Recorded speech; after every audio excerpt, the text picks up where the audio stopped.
सावन मास का पहला प्रदोष सोमवार के दिन है 10 अगस्त 2026 को।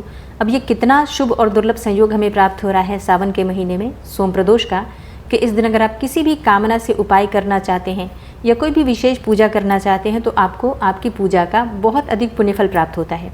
कामनाएं पूर्ण हो जाती हैं सोम प्रदोष का व्रत धारण करने से।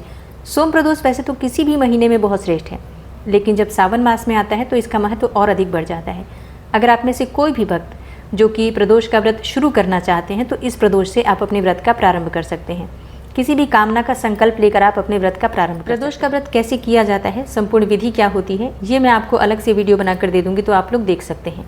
इस वीडियो में आपसे मैं बात करने वाली हूँ कि प्रदोष का व्रत जो पड़ रहा है सोमवार के दिन, इस दिन किस प्रकार से पूजा करें, कौन से उपाय करें और कैसे भगवान शिव को प्रसन्न करें ताकि हमारी समस्त कामनाएं पूर्ण हो।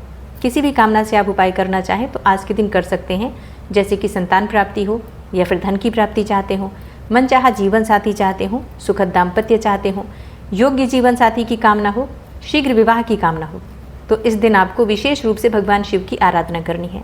व्रत नहीं भी कर पाते हैं तो भी आप लोग पूजा ज़रूर कीजिएगा।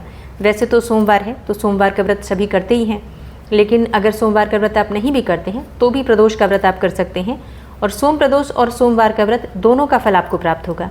तो ये अत्यंत श्रेष्ठ और शुभ संयोग हमें प्राप्त हो रहा है। अब इस दिन कैसे पूजा करें और पूजा का शुभ मुहूर्त क्या है।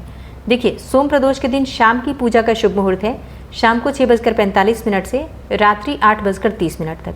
ठीक है, तो इस समय में हम पूजा प्रारंभ कर सकते हैं। बाकी पूजा आप चाहें तो पूरी रात्रि में कभी भी कर सकते हैं, कितने भी समय तक कर सकते हैं। ठीक है, विशेषकर जैसे कि हम पूजा करते हैं शाम को, तो शाम की पूजा में सबसे महत्वपूर्ण होता है भगवान शिव का जलाभिषेक करना।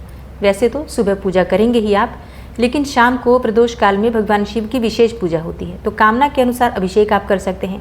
जैसे कि अगर आपकी धन प्राप्ति की कामना है तो आप भगवान शिव का अभिषेक कर सकते हैं गन्ने के रस से। अगर आपकी संतान प्राप्ति की कामना है या फिर रोगों से मुक्ति चाहते हैं तो ऐसे में आपको कच्चे दूध से शिवलिंग का अभिषेक करना है। रोगों से मुक्ति के लिए आप कुशा के जल से भी अभिषेक कर सकते हैं। अच्छा, कई भक्तों के प्रश्न आते हैं कि कुशा के जल से अभिषेक कैसे करें। देखिए, जल के पात्र में आपको कुशा डालना है। कुशा मिल जाता है पूजा की दुकान पर, तो आप लोग कुशा डाल दीजिए और उसी जल से शिवलिंग का अभिषेक कर दीजिए। उसके बाद कुशा को भी शिवलिंग पर अर्पित कर दीजिए।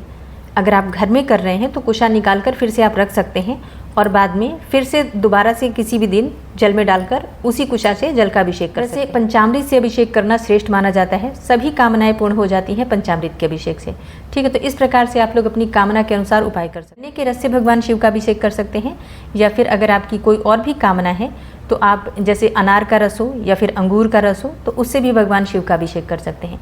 ये सभी अभिषेक कामना के अनुसार किए जाते हैं, लेकिन वैसे भगवान शिव को जल बहुत प्रिय है तो आप गंगा जल भगवान शिव को अर्पित कर देते हैं, तो इससे भी भगवान शिव प्रसन्न होकर आपकी समस्त कामनाएं पूर्ण कर देते हैं। तो आप लोग विधि विधान से पूजा शाम को कर लीजिएगा। भांग, धतूरा, बिल्वपत्र, अक्षत इत्यादि सभी चीज़ें भगवान शिव को अर्पित कीजिए। अच्छा, जैसे कि सोम प्रदोष व्रत है, विशेष क्या करें? विशेष आप पार्थिव शिवलिंग का पूजन कीजिए। सावन के महीने में पार्थिव शिवलिंग का पूजन करना श्रेष्ठ माना जाता है। मतलब मिट्टी का शिवलिंग बनाइए और उसी की विधि विधान से पूजा कीजिए, फिर पूजा के बाद विसर्जन कर सकते हैं। ठीक है, तो इस प्रकार से पूजा आप कीजिए और कोई भी कामना हो पार्थिव शिवलिंग के पूजन से पूर्ण हो जाती है। तो आप पार्थिव शिवलिंग का पूजन कर सकते हैं। तो सोम प्रदोष का इतना शुभ और दुर्लभ संयोग है, आप अपनी कामना के लिए उपाय कीजिए और विधि विधान से भगवान शिव की पूजा कीजिए। माता पार्वती का अभिषेक कीजिए। मतलब शिवलिंग का अभिषेक करते हैं तो उसी जल से, पंचामृत से या फिर जो भी वस्तु भगवान शिव को अर्पित करते हैं वो सभी वस्तुएं पूरे शिव परिवार को अर्पित की जाती हैं। तो शिवलिंग के साथ ही माता पार्वती का अभिषेक करके वस्त्र अर्पित कीजिए, सुहाग की सामग्री अर्पित कीजिए। इससे माता पार्वती विशेष रूप से प्रसन्न होकर सुखद दाम्पत्य का आशीर्वाद, अखंड सौभाग्य की कामना हो या फिर मन चाहे जीवन साथी की कामना हो तो भगवान शिव और माता पार्वती का गठबंधन कीजिए। जैसे कि कलावा लेकर और भगवान शिव का और माता पार्वती का एक साथ गठबंधन करते हैं और भगवान शिव और माता पार्वती से प्रार्थना करते हैं कि जैसे आपका ये गठबंधन हमेशा है, अमर रहता है, उसी प्रकार से हमें भी अखंड सौभाग्य का वरदान दीजिए और हमारा भी गठबंधन इसी प्रकार से बना रहे। इस प्रकार से प्रार्थना करके आप अगर माता पार्वती से प्रार्थना करते हैं, लाल पुष्प अर्पित करते हैं, सुहाग की सामग्री अर्पित करते हैं तो माता पार्वती आपको आशीर्वाद देती हैं। तो ये आप सभी कर सकते हैं। सुहागिन महिलाएं भी कर सकती हैं, कुंवारी कन्याएं भी कर सकती हैं, पुरुष नहीं कर सकते हैं। क्योंकि एक पुरुष का प्रश्न आया था कि क्या हम गठबंधन कर सकते हैं विवाह के लिए।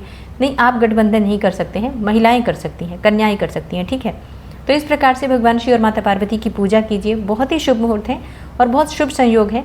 कि हमें इतना शुभ अवसर प्राप्त हो रहा है सावन के महीने में, तो इस सावन के महीने में सोम प्रदोष का आप लोग पूरा लाभ उठाइए। अच्छा, अब प्रश्न आता है कि जैसे कि एकादशी का व्रत है आज, तो कल हम प्रदोष के व्रत में पारण कैसे करें और प्रदोष कैसे करें, सोमवार का व्रत कैसे करें। देखिए, गंगा जल लीजिए अपने हाथ में या भगवान का चरणामृत ले लीजिए और अपने दाहिने हाथ में रखिए गंगा जल और तुलसी का पत्ता रखिए। भगवान शिव के सामने भगवान श्री हरि विष्णु से प्रार्थना कीजिए कि आपका एकादशी का व्रत भगवान श्री हरि विष्णु स्वीकार करें और कोई भूल चूक हुई हो तो उसको क्षमा करें, आपका पारण स्वीकार करें, ठीक है। और उसी गंगा जल को और तुलसी के पत्ते को आप ग्रहण करके और अपने व्रत का पारण कर सकते हैं। इसके बाद फिर से हाथ धोकर और भगवान शिव के सामने शुद्ध घी का दीपक प्रज्वलित करके और उनका आशीर्वाद लेकर व्रत का प्रारंभ कर सकते हैं, ठीक है। तो ये बहुत आसान है, इतना कुछ मुश्किल नहीं होता है। कई बार ऐसे व्रत पड़ जाते हैं जब एकादशी का हमें पारण करना होता है, तो कोई भी व्रत पड़ता है तो हम इसी प्रकार से पारण करते हैं, ठीक है। तो उम्मीद करती हूँ ये वीडियो आपके लिए उपयोगी होगी। अच्छी लगी हो वीडियो तो लाइक ज़रूर कीजिएगा, शेयर भी ज़रूर कीजिए और मिलती हूँ मैं आपसे अगली वीडियो में। तब तक के लिए जय श्री राधे।